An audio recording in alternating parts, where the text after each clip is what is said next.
Qu'est-ce qui a été votre principale motivation pour venir à la fête du pays réel? Tout simplement, c'est l'amitié que j'ai pour ce mouvement, qui est un mouvement qui défend les valeurs catholiques et les valeurs françaises. Donc moi, à chaque fois qu'on m'invite, déjà, je viens, quel que soit le mouvement, y compris même si demain, des mouvements de gauche venaient à m'inviter, j'irais quand même porter ma parole chez eux, mais alors a fortiori, s'il s'agit de Civitas, dont je partage quand même un certain nombre de valeurs, il n'y a pas de raison. Je suis très heureux toujours de participer.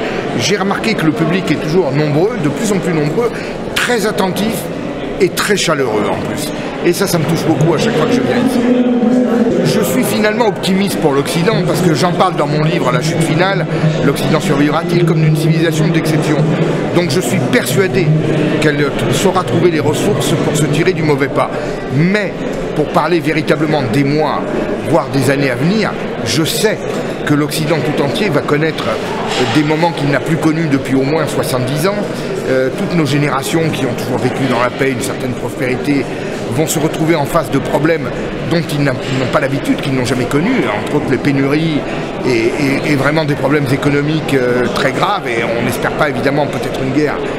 J'espère quand même que tous les dirigeants sauront éviter cela en dernier ressort, mais nous allons traverser effectivement des mois très difficiles, et encore une fois, mon optimisme est fondé sur les qualités morales, intellectuelles et la force de travail de l'Occident qui, à mon avis, ne se sont pas encore complètement perdus, et je suis persuadé qu'on saura trouver les ressources pour redevenir ce que nous étions. Je conseille à tous les honnêtes hommes et toutes les honnêtes femmes qui voient bien aujourd'hui et qui sont de plus en plus nombreux à se rendre compte qu'on leur ment à travers les médias, qu'on leur raconte n'importe quoi, que ce monde merveilleux du mondialisme qu'on leur a promis n'est pas du tout au rendez-vous, qui nous entraîne au contraire au fond de l'abîme.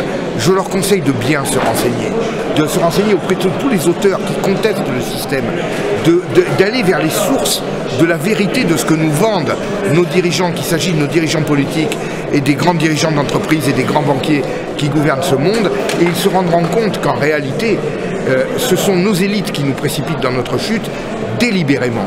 Et ça, beaucoup de gens ont encore du mal à le comprendre, même s'ils voient bien qu'on leur raconte des sornettes et ils se demandent pourquoi. En réalité, on veut nous entraîner dans notre chute, et j'invite tout le monde à bien se renseigner, bien s'informer. C'est comme ça qu'on arrivera à se battre tous ensemble contre ce traumatisme qui est en train de nous frapper.